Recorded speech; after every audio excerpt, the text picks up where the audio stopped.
აბა მზად ხართ, რომ ყველაფერი რაც კი რისკზე და მომავალზე გიფიქრიათ, კითხვის ნიშნის ქვეშ დავაყენოთ? დღეს ჩვენ ერთად ჩაუღრმავდებით ნასიმ ტალების, მოდი ასე ვთქვათ, რევოლუციურ წიგნს, შავი გედი და ვნახავთ, როგორ შეუძლია ერთმა იდეამ თავდაყირა დააყენოს ჩვენი წარმოდგენა სამყაროზე. წარმოიდგინეთ, ყველაფერი იწყება ერთი შეხედვით აბსოლუტურად ურყვევი რწმენით. საუკუნეების განმავლობაში ევროპაში ყველასთვის ფაქტობრივად ეჭვგარეშე ფაქტი იყო, რომ აბსოლუტურად ყველა გედი თეთრია. ლოგიკურიც იყო, ხომ? ათასობით წლის მანძილზე მილიონობით დაკვირვება ამას ადასტურებდა. სხვანაირად როგორ იქნებოდა? მაგრამ, როგორც ხდება ხოლმე, ერთ დღესაც ყველაფერი იცვლება. ავსტრალიის აღმოჩენასთან ერთად მოხდა რაღაც ისეთი, რამაც ეს 1000-წლოვანი რწმენა უბრალოდ ჰაერში გამოკიდა. მათ დაინახეს შავი გედი. წარმოგიდგენიათ? მხოლოდ ერთადერთი შავი გედი საკმარისი აღმოჩნდა იმისთვის, რომ მილიონობით თეთრი გედით გამყარებული თეორია უბრალოდ დაემსხვრია. და იცით, ეს უბრალოდ საინტერესო ისტორია არ არა. ეს არის იდეალური მეტაფორა იმ მოვლენების ასახსნელად, რომლებიც იშვიათია, აბსოლუტურად მოულოდნელი, მაგრამ კოლოსალური გავლენა აქვს ჩვენს ცხოვრებაზე. სწორედ ეს მოვლენები აყალიბებს ჩვენს სამყაროს.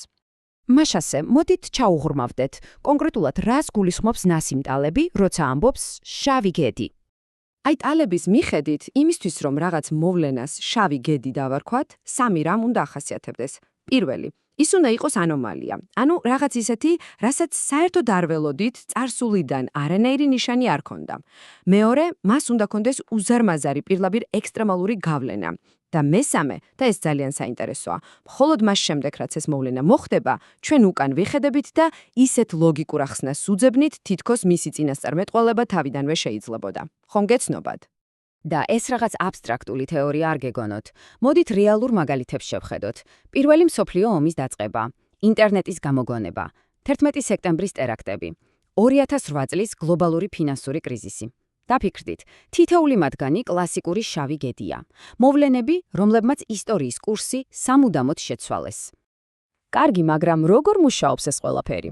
ამის ასახსნელად ტალებს ერთი გენიალური იდეა აქვს. ის ამბობს, რომ ჩვენ ფაქტობრივად ორ პარალელურ სამყაროში ვცხოვრობთ, რომლებსაც თავისებური სახელები აქვს: მედიოკრისტანი და ექსტრემისტანი. და ორ სამყაროს შორის განსხვავება უბრალოდ კოლოსალურია. აი ნახეთ. მედიოკრისტანი არის პროგნოზირებადი მშვიდი სამყარო. მაგალითად, ადამიანების სიმაღლე. მსოფლიოში ყველაზე მაღალი ადამიანიც რომ დაამატოთ ჯგუფს, საშუალო სიმაღლე დიდად არ შეიცვლება, ხომ? აი ექსტრემისტანი კი სრულიად სხვა ამბავია. ის ქაოსურია, არაპროგნოზირებადი, აქ წესებს უთანასწორობა ადგენს. წარმოიდგინეთ სიმდიდრე. ერთ ბილ გეიტს შეუძლია ათასობით ადამიანის საშუალო შემოსავალი კოსმოსში აიყვანოს. აქ ერთი მოვლენა ცვლის ყველაფერს.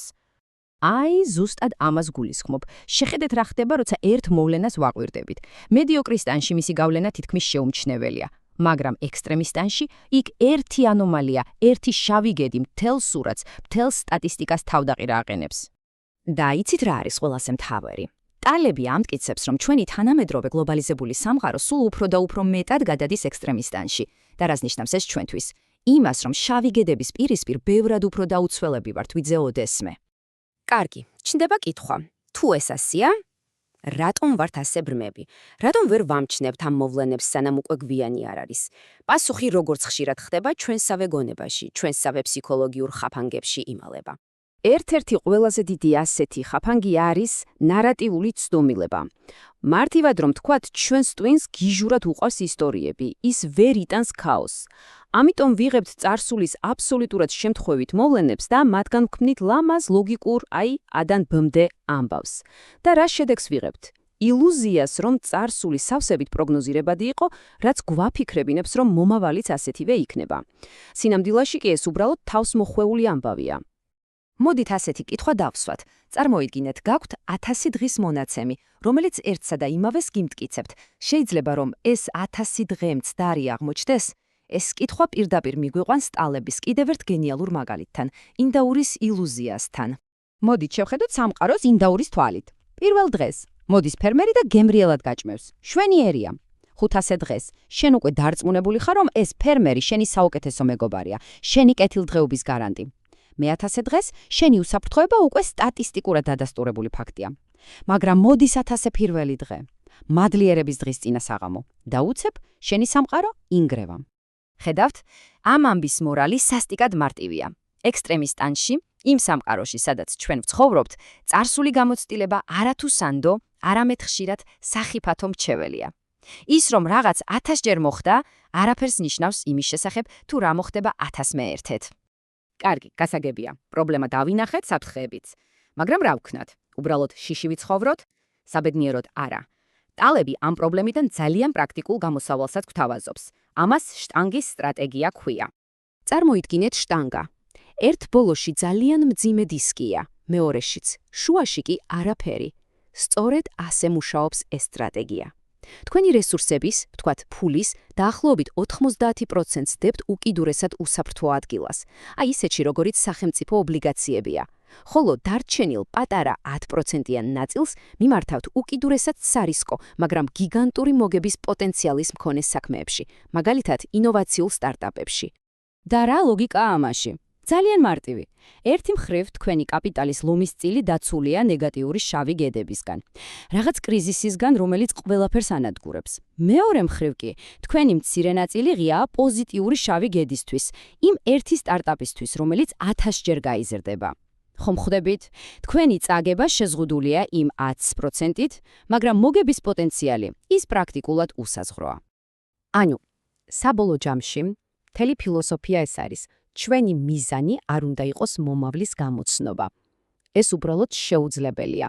ჩვენი მიზანია ვიყოთ მზად ამ მომავლისთვის. შევქმნათ ისეთი სისტემები, რომლებიც მედეგი იქნება ნებისმიერი შოკის მიმართ. და ბოლოს მინდა რომ საკუთარ თავს დაუსვათ ეს კითხვა. თქვენ ცხოვრებაში, იქნება ეს კარიერა, ფინანსები თუ პირადი ურთიერთობები, რას აშენებთ? სისტემას, რომელიც ნებისმიერ შოკს გაუძლებს, თუ სისტემას, რომლის არსებობაც მხოლოდ იმაზეა დამოკიდებული, რომ ეს შოკი არასდროს მოვა.